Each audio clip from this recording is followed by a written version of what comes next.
நீங்கள் உயிராக நினைக்கும் ஒருவரிடமிருந்து உங்களுக்கு கிடைப்பது வெறும் அலட்சியம் மட்டும்தானா? நீங்கள் பேசத் துடிக்கும்போது அவர்கள் போனை நோண்டுவதும் உங்கள் உணர்வுகளை கிண்டல் செய்வதும் உங்களை சிதைக்கிறதா? அன்பை பிச்சையாக கேட்காதீர்கள். இழந்த மரியாதையை மீண்டும் கெத்தாக மீட்க 9 வழிகள் இதோ. முதல் ரகசியம். உண்மையான அன்பு என்றால் நம்மை மற்றவர்களிடம் அடகு வைப்பது அல்ல. அது அக்கறை காட்டுவது. அன்பை கொடுப்பது ஒரு பலம்.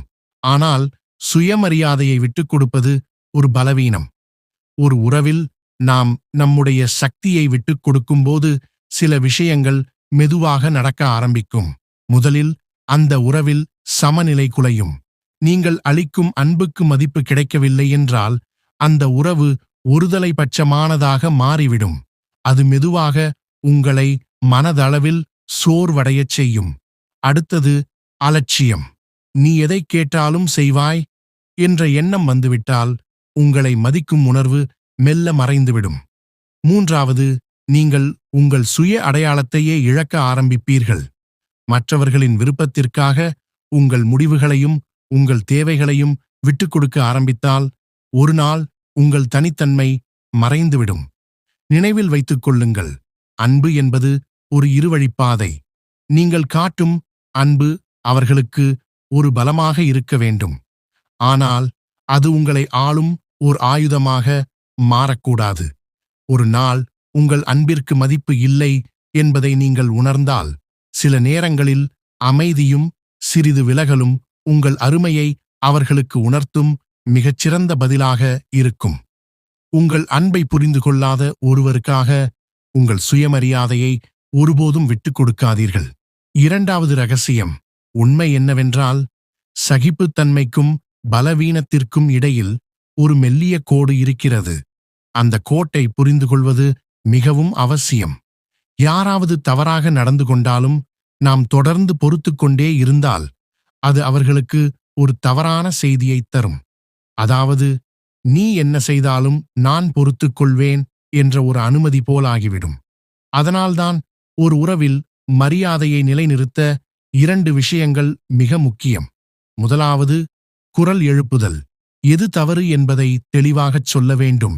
இந்த நடத்தை எனக்கு ஏற்றதல்ல என்று நீங்கள் சொல்லும்போது அவர்களின் மனதில் உங்களை இழக்கக்கூடும் என்ற ஒரு ஆரோக்கியமான பயம் உருவாகும். அந்த பயம்தான் மதிப்பை உருவாக்கும். இரண்டாவது, உங்கள் தேவைகளை வலியுறுத்துதல். ஒரு உறவில் உங்கள் மகிழ்ச்சிக்கும் அதே அளவு முக்கியத்துவம் இருக்கிறது.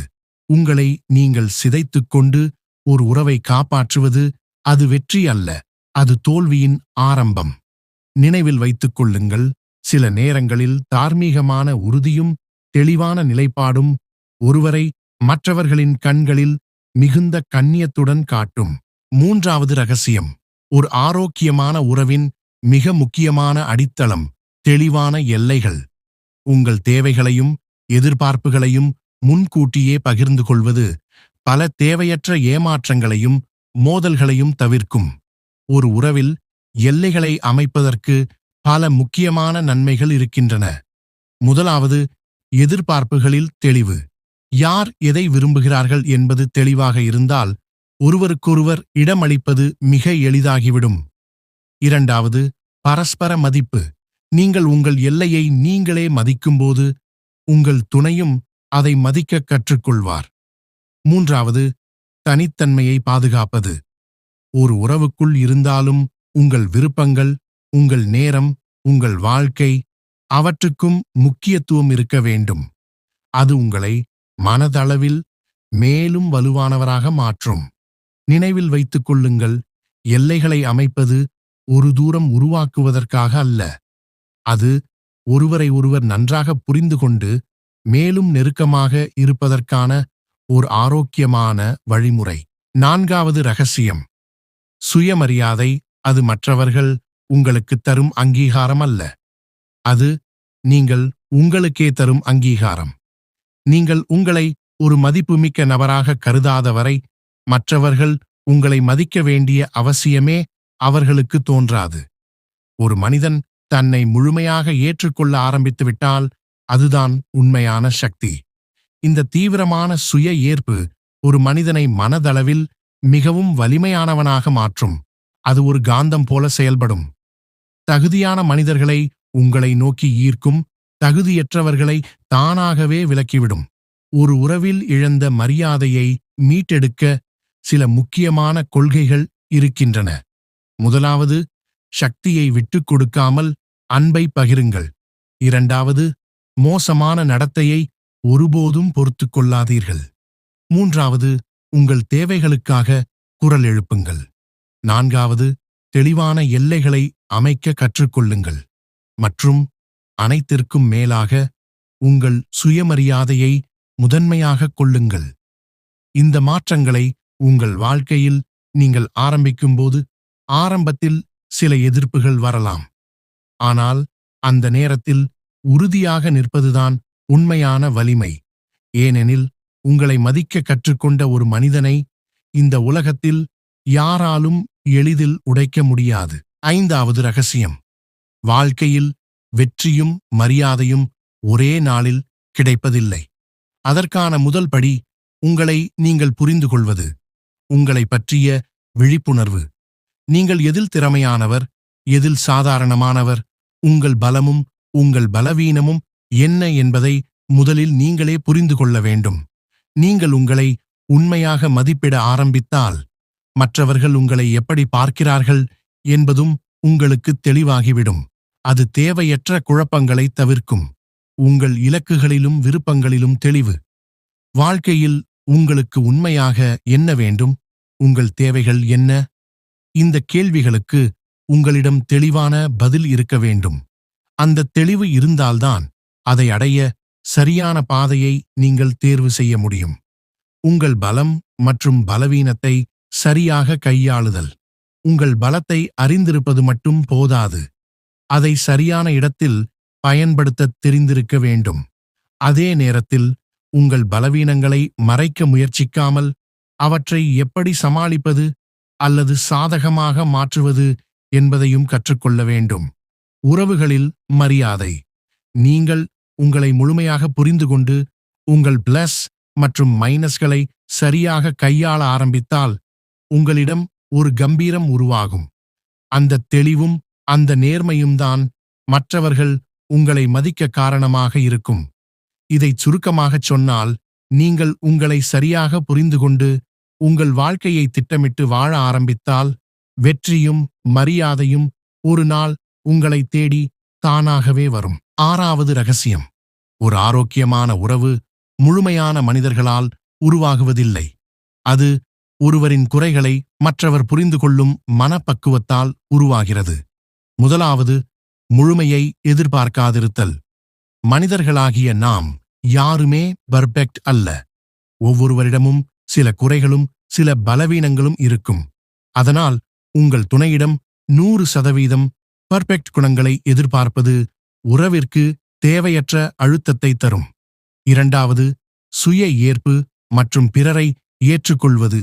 மற்றவர்களின் குறைகளை ஏற்றுக்கொள்வதற்கு முன்பு நம்முடைய குறைகளை நாமே ஏற்றுக்கொள்ள வேண்டும். நானும் குறையுள்ளவன்தான் என்ற பக்குவம் வந்துவிட்டால் உங்கள் துணையின் குறைகளை மன்னிப்பதும் ஏற்றுக்கொள்வதும் எளிதாகிவிடும். மூன்றாவது, பாதுகாப்பான உரையாடல் சூழல். ஒரு உறவில் மனம் விட்டு பேச ஒரு பாதுகாப்பான இடம் இருக்க வேண்டும். உங்கள் கவலைகள், உங்கள் பயங்கள், உங்கள் பிரச்சினைகள் எதையும் தயக்கமின்றி பேசக்கூடிய சூழல் இருக்க வேண்டும்.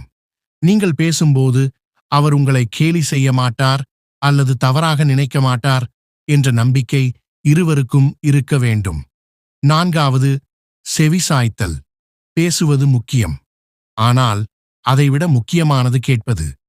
உங்கள் துணை சொல்வதை முழுமையாக கவனமாக கேட்கும்போது அந்த உறவில் பிணைப்பு மேலும் வலுப்படும்.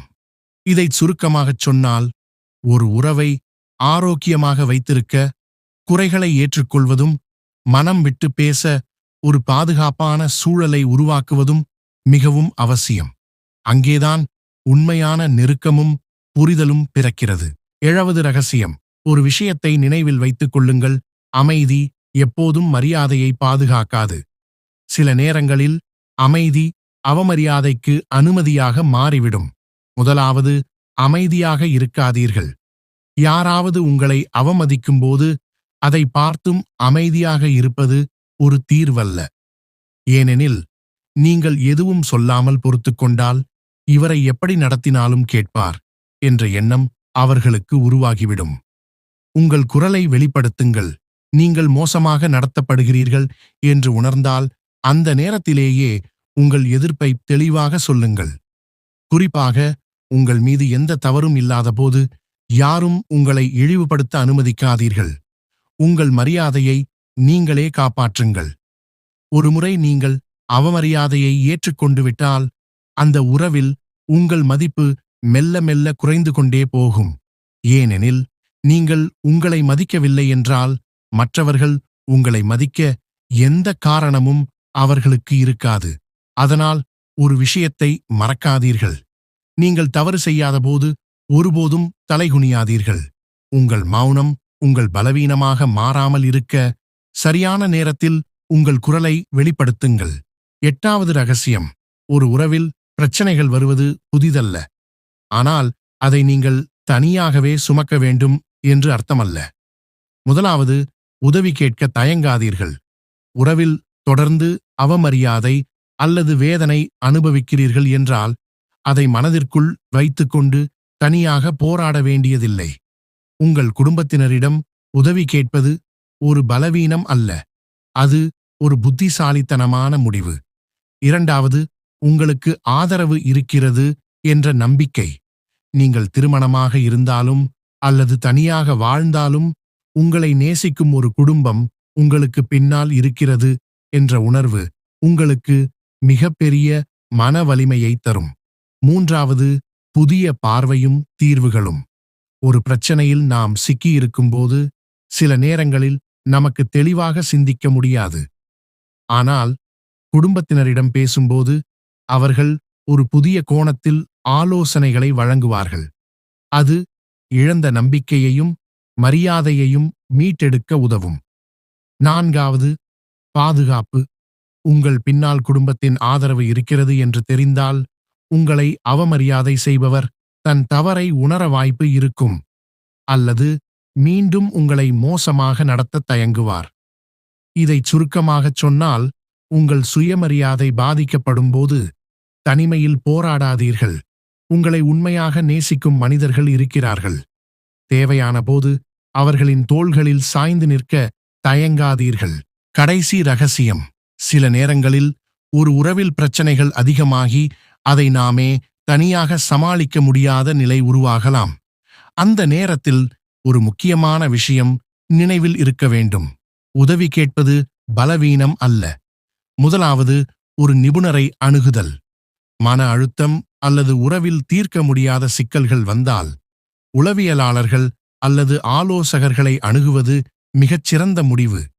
ஏனெனில் அவர்கள் உங்கள் பிரச்சனைகளை ஒரு நடுநிலையான பார்வையில் அணுகுவார்கள்.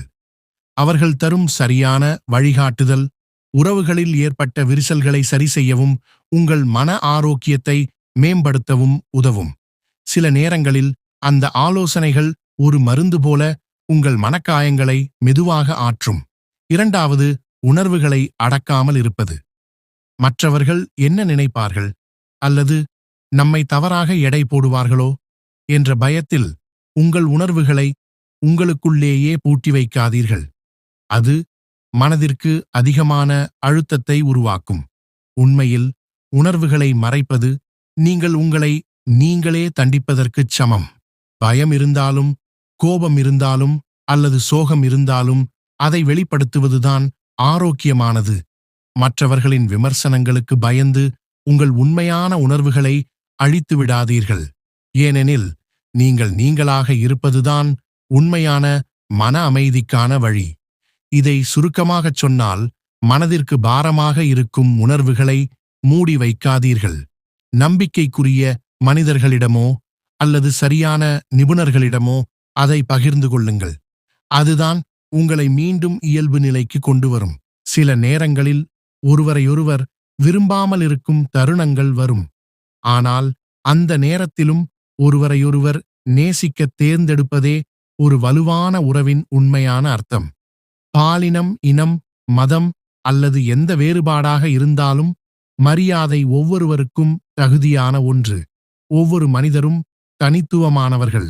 அவர்களின் எண்ணங்கள், அவர்களின் தேவைகள், அவர்களின் வாழ்க்கை அனைத்தும் வேறுபட்டவை. இந்த உலகத்தில் 2 மனிதர்களும் ஒரே மாதிரியாக இருக்க முடியாது. நீங்கள் உங்களை மதிக்க ஆரம்பித்தால், அதே நேரத்தில் மற்றவர்களை மதிக்கவும் ஒரு பாதுகாப்பான இடத்தை உருவாக்குகிறீர்கள். அதனால் எப்போதும் உங்களை அன்புடனும் கருணையுடனும் நடத்துங்கள். ஏனெனில் நீங்கள் உங்களை எப்படி நடத்துகிறீர்களோ இந்த உலகமும் உங்களை அப்படியே நடத்தும். இந்த வீடியோ உங்களுக்கு பயனுள்ளதாக இருந்தால் லைக் செய்யுங்கள். உங்கள் கருத்துக்களை கமெண்டில் பகிருங்கள். மேலும் இது போன்ற வாழ்க்கைக்கு உதவும் வீடியோக்களை பார்க்க சேனலை சப்ஸ்கிரைப் செய்து ஷேர் செய்ய மறக்காதீர்கள். மீண்டும் சந்திப்போம் அடுத்த ஒரு பயனுள்ள வீடியோவில்.